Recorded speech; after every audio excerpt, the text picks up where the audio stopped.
Podcast Movendo-se, com Éder Monteiro. Muito bem, mais um podcast Movendo-se começando. E para você que está ouvindo, eu já queria deixar uma dica importante. Você vai sair daqui desse podcast com algumas dicas super interessantes sobre como melhorar a sua qualidade de apresentação, seus PowerPoints, seja numa reunião que você vai fazer, seja numa apresentação que você vai usar numa palestra. A convidada que eu tenho hoje é fera em apresentações e, além disso, vocês vão conhecer uma história de empreendedorismo muito rica que eu queria compartilhar aqui com vocês, e por isso eu trouxe essa convidada, que é a Laís Vargas. Laís, super obrigado por estar aqui, por fazer parte desse podcast. Eu queria que você se apresentasse sem falar o que você faz.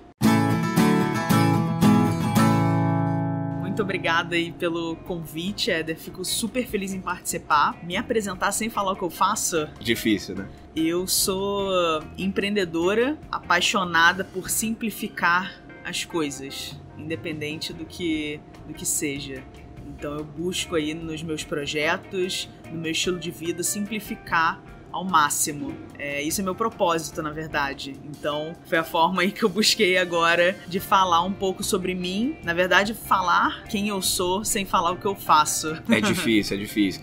E esse teu propósito virou negócio, né? Que é o que a gente vai falar mais pra frente. Mas queria que você contasse um pouco da tua trajetória, Laís. Como é que começou a tua carreira até esse momento que você chegou hoje de montar a tua empresa, de montar a Minimiza, que você vai contar um pouco pra gente. Eu vim do mercado corporativo antes de empreender. Eu sou formada em administração e marketing pela SPM. Eu sempre trabalhei no mercado corporativo, tive aí passagens em grandes empresas, então trabalhei na Colgate, trabalhei no L'Oréal, mas eu sentia que eu precisava de novos desafios. Até quando eu estava refletindo, pensando em sair da L'Oréal, eu comecei a pensar sobre qual era o meu impacto naquele negócio, que legado eu estava deixando ali na empresa dos outros, né? A Colgate é uma empresa gigantesca, com mais de 200 anos, a L'Oréal também, e eu tava muito preocupada com isso, né? Como é que eu tava deixando minha marca pessoal ali? Como é que eu tava deixando um pouco da Laís naqueles negócios? E aí foi quando eu li num livro, num artigo, enfim, não lembro muito bem, sobre a gente ser a cabeça de um cachorro ou ser o rabo do leão. E aí, naquele momento, eu vi que eu tava sendo o rabo do leão. Eu tava em organizações muito grandes, assim como o leão, né? Que é o rei da selva, mas eu tava sendo o pedaço talvez um pouco insignificante, né? Um pedaço que o leão consegue viver sem um rabo. E eu via que aquelas organizações, elas conseguiriam viver sem mim. Então eu falei, cara, talvez não seja isso que eu esteja buscando nesse momento. E aí foi quando eu decidi sair e ir para uma agência menor, uma agência de eventos corporativos. Eu ia criar uma área, gerir pessoas, ter uma equipe muito mais enxuta, mas eu vi que ali eu tinha oportunidade de ser a cabeça do cachorro. Você ficou quanto tempo nessas duas empresas somadas, Laís? Na L'Oréal e na Colgate? Eu fiquei 4 anos e pouquinho. Uhum. E aí eu fui pra agência pra ser a cabeça do cachorro. Eu fiquei mais 4 anos. Legal. E foi quando eu vi que eu consegui atingir minhas metas, eu vi que eu consegui tudo aquilo que eu realmente queria. Eu queria ser a cabeça daquilo tudo, eu consegui bastante isso até, eu consegui atingir as metas da empresa, foi super legal. E naquele momento, de novo, eu me vi deparada com isso. Poxa, será que eu ainda quero ser a cabeça do cachorro? Uhum. E aí foi quando eu me toquei, assim, eu falei, talvez seja a hora de eu ser o cérebro de uma organização ainda menor, que tenha realmente a minha cara e que seja realmente tudo que eu sempre quis. Agora, voltando assim nesse aspecto das empresas grandes, né, e conhecidas, multinacionais que você trabalhou, o crachá tem peso, né? E muita gente trabalha ou busca organizações também com esse viés do crachá, ou seja, é legal estar numa organização que é conhecida, que tem uma marca forte, porque isso também dá uma inflada no ego. Putz, eu trabalho nessa empresa, naquela empresa que dispensa apresentações, né? Todo mundo conhece. E aí sair de uma empresa dessa para uma menor que eventualmente nem é conhecida, como é que foi esse movimento para você que já estava, a tua história tinha sido em baita empresas, né? Como é que foi esse movimento de sair para uma empresa menor, sabendo que, cara, eu quero ser a cabeça do cachorro, mas abro mão também do crachá conhecido? Eu acho que o maior preconceito que eu sofri foi dentro de casa, porque minha mãe ficou apavorada, até porque meu pai trabalha na mesma empresa há 40 anos, quase 40 anos, então, e sempre sustentou nossa família, né? Eu tenho mais 2 irmãos, então sempre teve isso muito forte, de você fazer carreira na empresa que você começou. Mas eu venci isso dentro de casa, minha mãe sempre confiou muito em mim, sempre foi muito responsável nesse sentido. E aí depois eu fui pro meu próprio preconceito, né? Eu sabia, essa questão do crachá vira meio que o nosso sobrenome, né? Sim, eu era a Laís da Colgate, depois eu era a Laís da L'Oréal. Quando eu fui pra agência, e aí eu ia ser só a Laís Vargas, da agência que ninguém conhece, da agência que estava ainda construindo um nome, hoje já tem uma certa relevância aqui no Rio, mas não se compara com uma multinacional. É um trabalho que eu me vi, para ser bem sincera, realmente quando eu saí, não foi uma coisa muito pensada, mas eu vi que naquele momento eu tive ali um turn point, digamos assim, de eu preciso trabalhar a minha marca pessoal, porque independente do lugar onde eu tô, eu preciso ser a Laís Vargas. As pessoas precisam me conhecer pelo nome, independente do meu crachá, independente da minha empresa. Então eu acho que nesse momento foi realmente meu ponto de virada pra, cara, eu preciso cuidar da minha marca pessoal. Todos nós somos uma marca, todos nós somos um produto. A gente sempre vende alguma coisa, a gente tá sempre comprando alguma coisa, então a gente faz parte de um processo natural de vendas do nosso mundo capitalista. Exatamente. Então a gente precisa se enxergar como marca. E quando a gente fala de carreira, eu como tenho uma trajetória grande em RH e discuto muito construção de carreira com as pessoas, eu sempre digo isso, a carreira é tua, a marca é tua, não é de empresa nenhuma, né? Nunca delegue a tua carreira, a tua marca para qualquer empresa. Você tem que ser independente de qualquer empresa. É óbvio que se você está numa organização, você precisa dar o teu máximo para fazer com que aquela organização cresça e você cresça junto com ela. Mas é você, né? O teu nome e sobrenome, não é? A empresa não tá no teu nome, né? Exato. A gente não pode, foi o que você falou, a gente não pode delegar uma parte tão importante da nossa vida, que é o nosso trabalho, bem ou mal. O trabalho é onde a gente fica, às vezes, metade do nosso dia, né? 1/3 do nosso dia, pelo menos. Sim. A gente não pode delegar isso para outra pessoa, né? E aí, vencido esse preconceito, né, de ir para uma empresa menor ainda, ou seja, de sair, na verdade, da cabeça do cachorro e ir para ser o cérebro de uma organização menor ainda, o que aconteceu? Como é que foi esse processo? Eu já tinha sentido que o meu ciclo tinha fechado, eu já tinha realizado tudo que eu queria. Eu queria buscar alguma coisa nova, não sabia muito bem o que.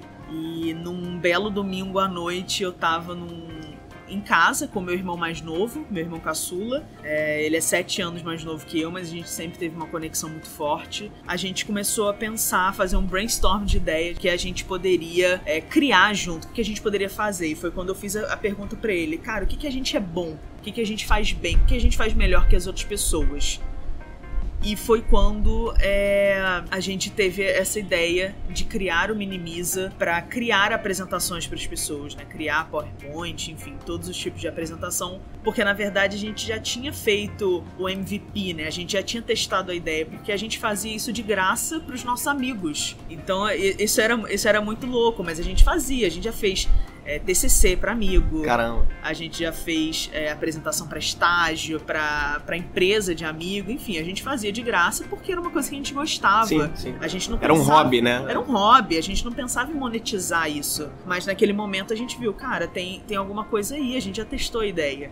Uma coisa que mexeu muito comigo foi assim, eu queria muito aquilo, eu queria empreender naquele momento, eu sentia que era a hora e eu não podia deixar aquilo passar. E você aí, ainda estava na agência nesse momento. Eu ainda estava na agência, meu irmão estava terminando um estágio, porque ele ainda não tinha se formado, ele estava se formando em engenharia. E naquele momento eu vi que eu não precisava deixar aquilo morrer. Fazendo uma retrospectiva rápida, eu via que os últimos projetos que eu tinha tesão em fazer, que eu queria fazer, eu acabava deixando. Porque a gente tem muita coisa para fazer, a gente está trabalhando, a gente tem N coisas, a gente tem relacionamentos, a gente tem família, a gente tem compromissos e a gente vai deixando as coisas pra depois. E aí eu deixei muitos projetos pra trás, projetos que eu acreditava, mas que eu não me doei.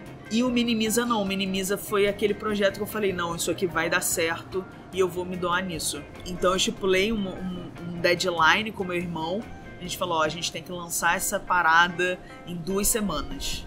Vamos lançar em 2 semanas. Então, A gente contratou uma designer para fazer o nosso logo, que é uma grande amiga minha.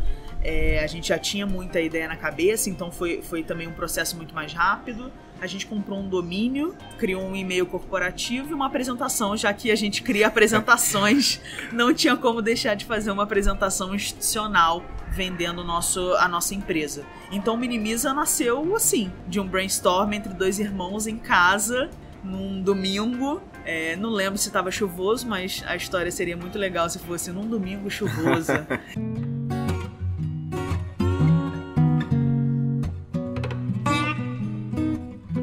Você falou um negócio muito legal, Laís. A gente vive sonhos o tempo inteiro, constantemente, tem objetivos, tem planos, e tá sempre, cara, vou fazer.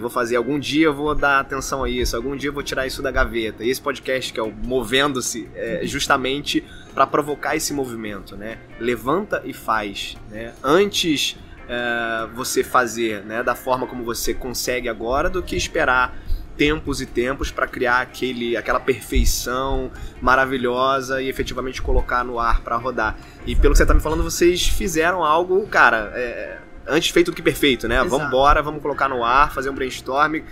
Depois a gente vai melhorando e aprimorando ao longo do tempo. Foi isso que aconteceu? Foi exatamente isso. E eu fico muito feliz que realmente hoje, se eu for para pensar hoje, muitas das minhas metas e projetos são com deadlines curtos, deadlines super apertados. Eu particularmente sou uma pessoa que trabalha bem sob pressão. Meu irmão não tanto, né? Somos um pouco aí de gerações diferentes. Se complementam, vai. A gente se complementa total, mas eu lido muito com as minhas tarefas de uma forma como se fosse um método sprint, sabe? Então eu penso no projeto e falo, não, eu tenho que realizar isso em 1 semana, eu tenho que realizar isso em 2 semanas. Eu penso nisso porque isso me motiva a realmente, não, eu tenho que fazer. E o Thales Gomes fala muito isso, né? Feito é melhor que perfeito. Então vamos fazer, e a gente vai errando no caminho e a gente vai consertando no caminho. Eu sempre falo que o perfeccionismo é um medo disfarçado. A gente fala que a gente é perfeccionista e que a gente não tirou aquela ideia do papel porque não tá do jeito que a gente quer. Mas na verdade, a gente tem medo de colocar aquilo pra fora. De arriscar, de ousar, de dar errado, né? De quebrar a cara, se frustrar. Exatamente, eu acredito muito nisso. O perfeccionismo é um medo e a gente tem que parar com isso. Tem sempre alguém fazendo? Não sei. E às vezes não do seu jeito, às vezes não do jeito que você pensa. A gente tem que parar um pouco de olhar a grama do vizinho e só fazer, só faz. Agora, Laís, naturalmente você também teve medo. Claro. Esse processo te gerou alguns receios aí, alguns medos. Quais foram eles e como é que você fez pra derrubá-los? No Brasil a gente tem muito medo de empreender, enfim, impostos, é tudo muito caro, é caro ter um funcionário, enfim. Como o meu propósito, eu tentei simplificar isso ao máximo. Mas o medo, ele existe, ele sempre vai existir, eu acho, porque a gente sempre quer mais, quer crescer, quer ter mais renda passiva, enfim, quer ter uma estabilidade maior. E empreender é uma montanha-russa realmente de emoções. O que eu vejo, né, da maioria das pessoas que querem empreender, mas tem medo, é muito essa questão, e se não der certo? Cara, se não der certo, você volta pra empresa, você volta pro mundo corporativo. Eu pensei muito isso, eu falei, cara, eu tenho 30 anos, se der errado, cara, eu tenho aí uma carreira de quase 10 anos em marketing e eu volto, entendeu? Com certeza. E é isso, e até por isso é muito importante a questão da marca pessoal, do networking, você conhecer pessoas. Mas o outro medo que eu vejo muito é a questão financeira.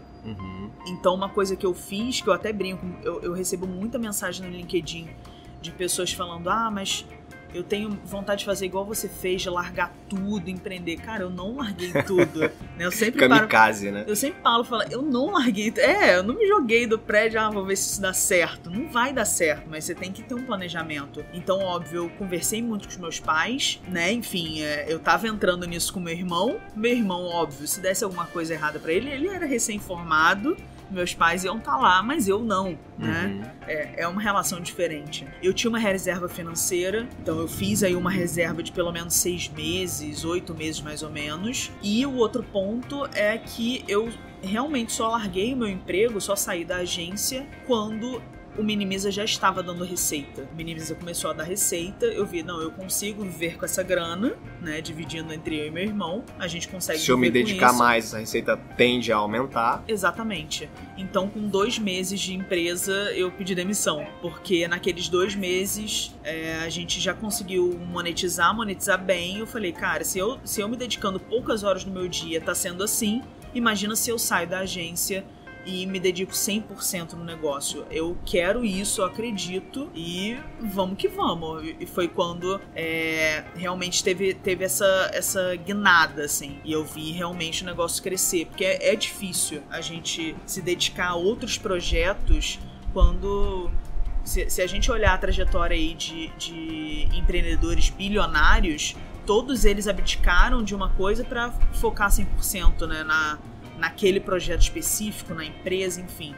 Então, claro, tem um momento de transição, mas tem o risco. E com o risco vem o medo. Mas é igual ao mercado financeiro. Quanto mais você arrisca, maior pode ser o seu retorno, né? E a gente tem que estar disposto. Você é administradora, sim, né? O teu irmão, que é teu sócio, engenheiro. Como é que uma administradora e um engenheiro entram num ramo de apresentações? Conta um pouco dessa história aí. A gente sempre fala que você não precisa ser um designer para criar uma boa apresentação. E o mais engraçado disso tudo é que a gente tem um exemplo dentro de casa. Nossa irmã do meio é designer. E ela não cria apresentações.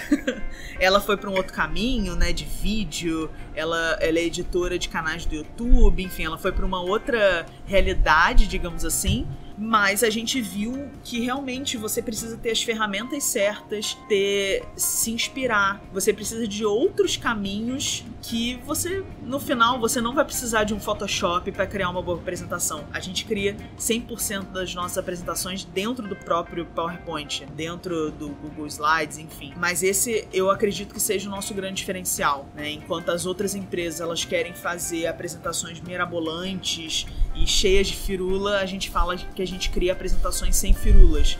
A gente acredita que a apresentação é uma ferramenta, é um material importante para qualquer business, né? Como você se vende, é como você está vendendo a sua ideia, é como você está vendendo o seu serviço.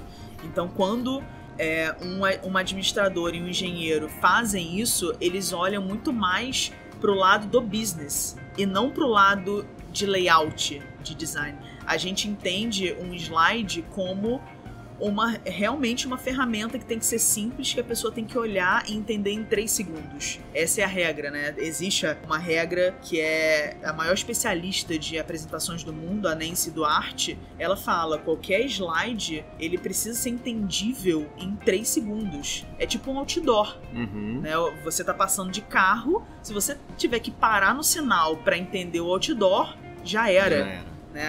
Aquela mídia não vai fazer sentido. A gente acredita no slide assim. Então a gente acha que a grande diferença da gente tocar esse negócio e não um designer é justamente esse. A gente entende a simplicidade e a gente foca no business. A gente não vai focar no layout de estar lindo, de estar, né, incrível. A gente sabe que tem outras coisas que importam mais.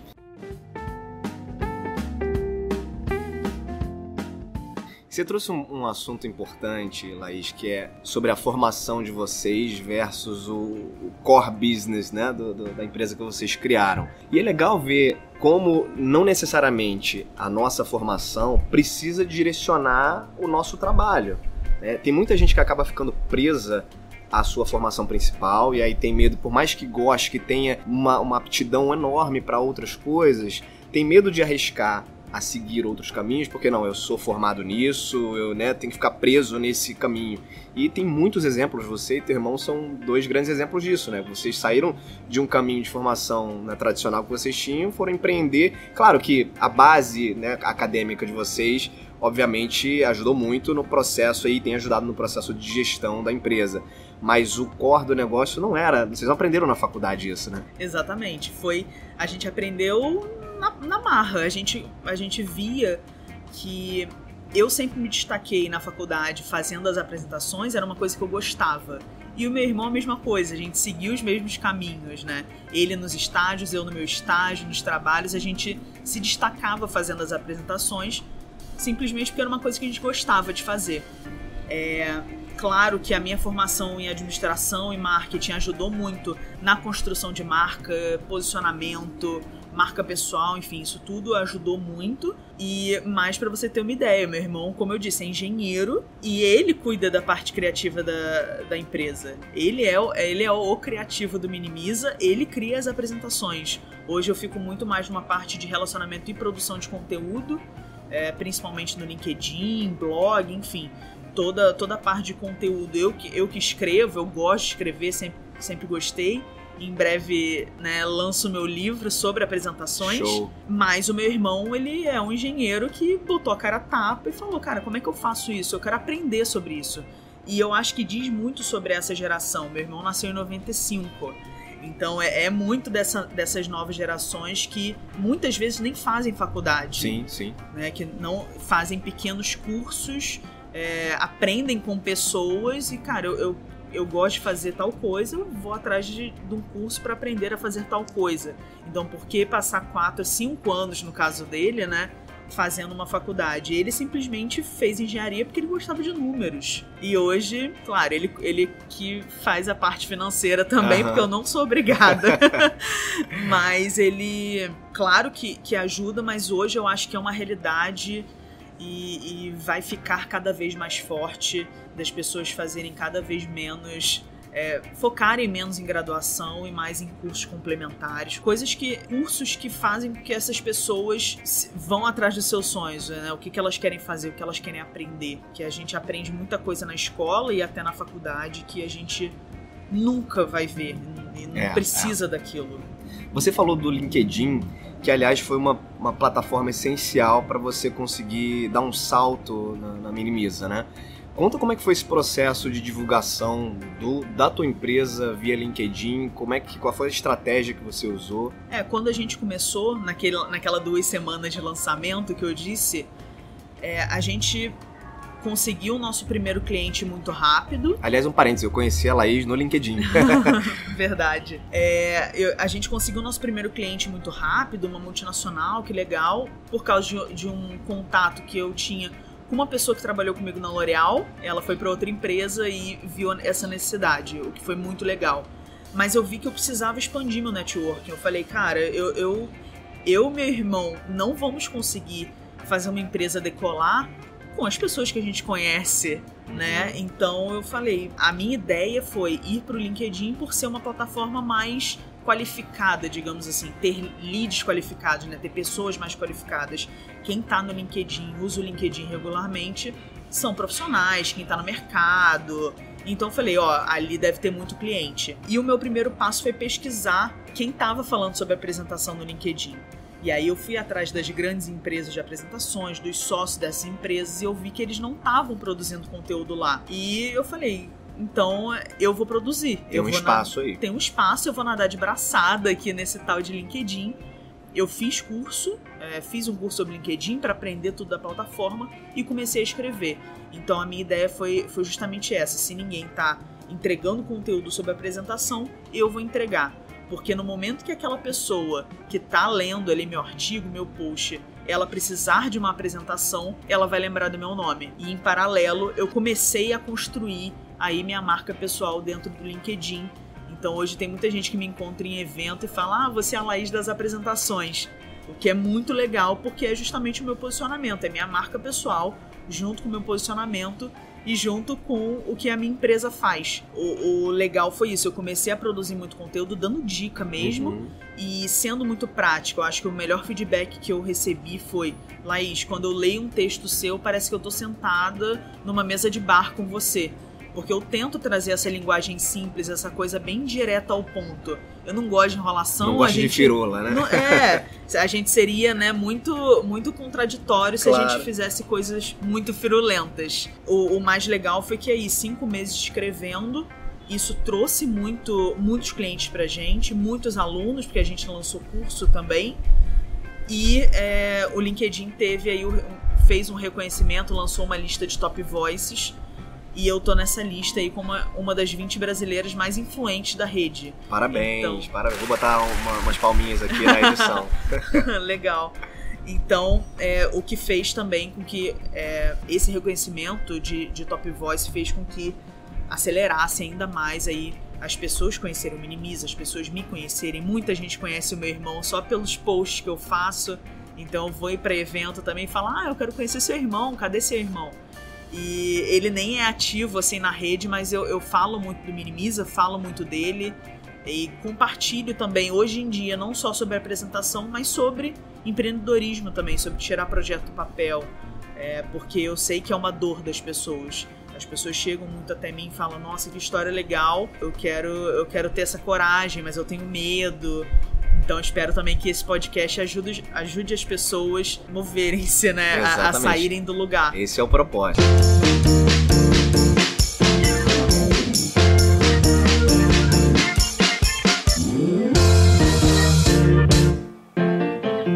Agora, Laís, sem mais delongas, conta pra gente aí quais são as principais dicas sobre como construir uma apresentação matadora, independente, né, da utilidade, se você vai utilizar numa reunião, se você vai utilizar numa palestra que você vai fazer. Quais são as principais dicas que você pode passar aqui para quem está ouvindo o podcast? Então, para mim, o princípio básico, tudo da apresentação parte de um tripé de sucesso, que eu chamo. Então, a gente precisa se preocupar com esse tripé. Que tripés são esses? O primeiro é de planejamento e roteiro. Então, a gente precisa ter um roteiro estruturado e se planejar para isso. A segunda parte é de layout, é a parte realmente de design. E a terceira é a parte de performance do apresentador. Então, se você for para pensar, para analisar as apresentações que são mais ou menos, sabe? Que são ruins, digamos assim, você vai ver que a pessoa sempre deixou um dos tripés de lado. Ela focou em 2 dos 3 tripés e a apresentação ficou ruim. Porque uma boa apresentação, ela precisa se preocupar com esses 3 pontos. Então, pra mim, a principal dica, eu vou dar uma dica de cada tripé. Legal. Acho que eu acho mais essenciais. Na parte de roteiro e planejamento, você, antes de abrir o PowerPoint, você abrir o Word. Você precisa escrever o seu roteiro, você precisa saber o que você quer passar para aquelas pessoas, qual é o seu objetivo da apresentação, qual é o seu público, e realmente escrever. A gente costuma abrir o PowerPoint de primeira porque acha que tá com pouco tempo, tem que sair fazendo. Se a gente já quer procurar, colocar as imagens e colocar o bullet point, botar o título, e a gente acaba fazendo o mesmo de sempre e a gente não conta uma história, a gente simplesmente expõe fatos e isso não vende, né? Isso não cativa as pessoas.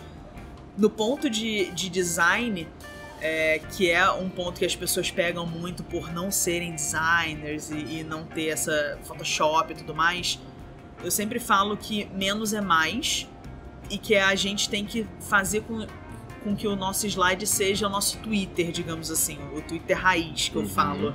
Ou seja, só escreve 140 caracteres no slide, não escreve mais que isso. O slide, ele é um apoio visual e ele é um apoio para o apresentador também. Se você escreve tudo, você vai estar criando um documento, né? Você pode colocar aquilo no Word e mandar para a pessoa, você não precisa apresentar o que já está escrito. E tem gente que coloca tanto texto num slide que, dependendo do local onde esteja sendo feita essa apresentação, nem enxergar você consegue enxergar, né? De tão pequena que fica a letra. Com certeza. Então, essa dica do Twitter, né? Dos 140 caracteres, vai muito nesse sentido. Coloca uma frase curta, impactante, coloca uma palavra-chave, mas não enche o texto, não enche o slide com texto, porque enquanto você fala, a sua plateia tá lendo. E aí ela não tá prestando atenção no que você tá falando. Então uma parte aí do seu discurso se perdeu no meio do caminho, o que é péssimo. E o último ponto, que é sobre a performance mesmo do apresentador, e uma coisa que eu digo é que se a apresentação ela não precisasse de um apresentador, ela não se chamaria apresentação, não teria ninguém apresentando. Então é super importante a performance do apresentador. E a principal dica pra mim é você filmar o seu treino. É você realmente fazer a apresentação, coloca aí a câmera do seu celular, todo mundo tem smartphone, treina e depois você assiste o seu filme, né? Assiste, dá uma vergonha ali absurda, mas faz muita diferença. Tem muita gente que faz isso no espelho. Eu não acho tão legal porque você começa a apresentar ao mesmo tempo que você se analisa. o que não é legal. Então apresenta, olha pro celular e depois você vai ver.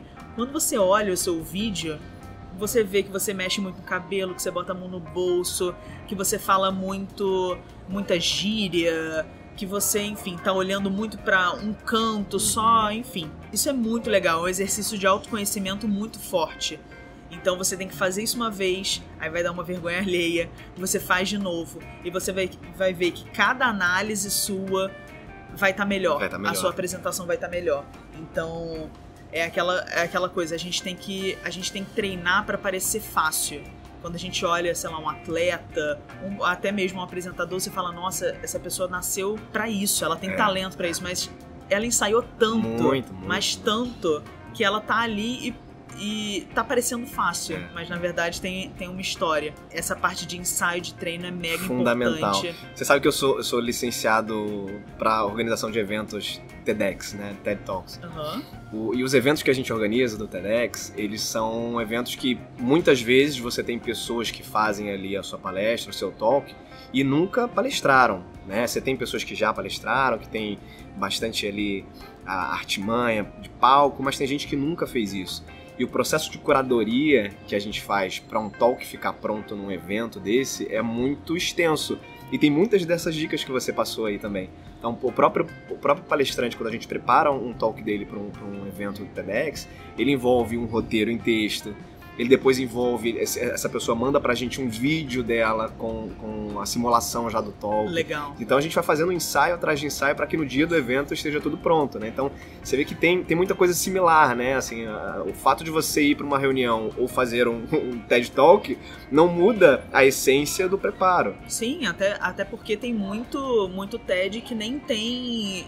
O palestrante nem usa slide, Nem usa né? slide, Porque o slide em si, ele é realmente um apoio para criar uma conexão mais forte. Você tem aí um apelo visual, isso faz com que a audiência retenha mais informação, enfim, mas não é o essencial. Eu acho que o foco tem sempre que estar no apresentador.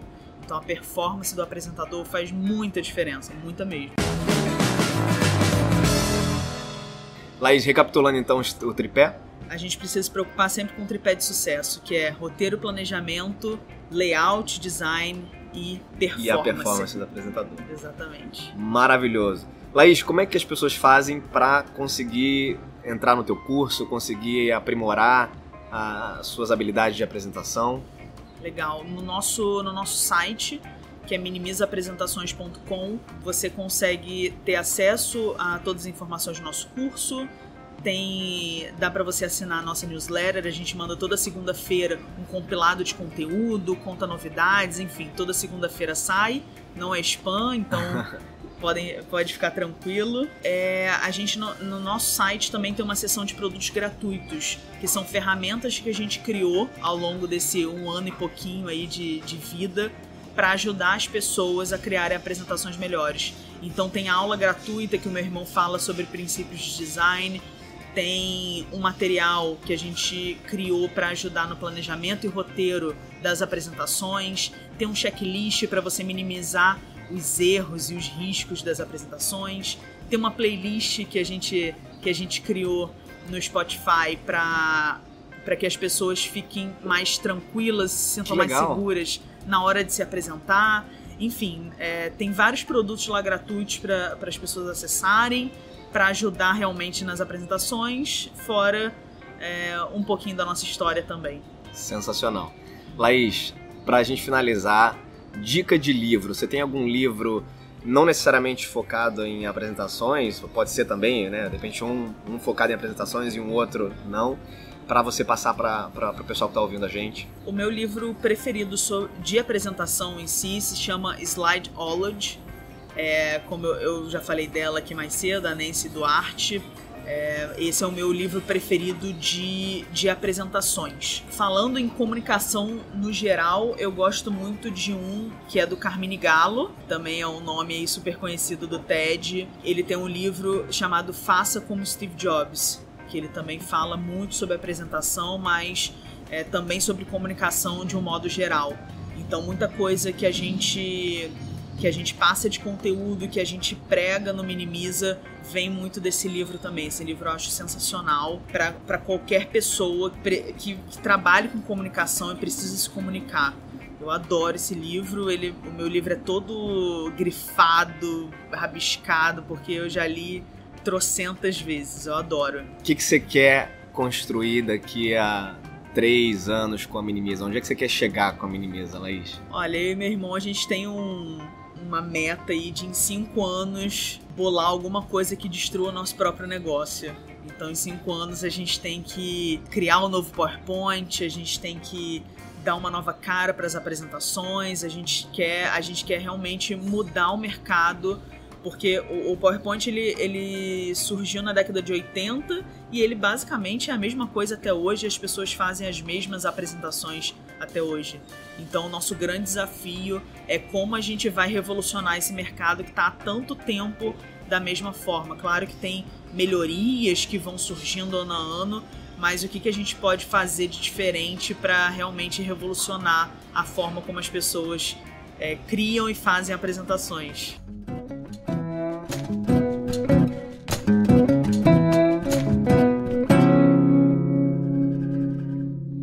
Conversei com Laís Vargas. Laís, obrigado de novo, foi um prazer ter você aqui. A gente vem batendo papo no LinkedIn aí já há bastante tempo. Finalmente a gente conseguiu se encontrar presencialmente e gravar esse bate-papo. Queria te agradecer pela presença e por contribuir com a tua história. Imagina, eu super agradeço. Espero que esse podcast realmente incentive as pessoas a tirarem projetos do papel, a não se limitarem à sua formação acadêmica e a realmente correrem atrás dos sonhos, por mais piegas que isso possa parecer, mas é verdade.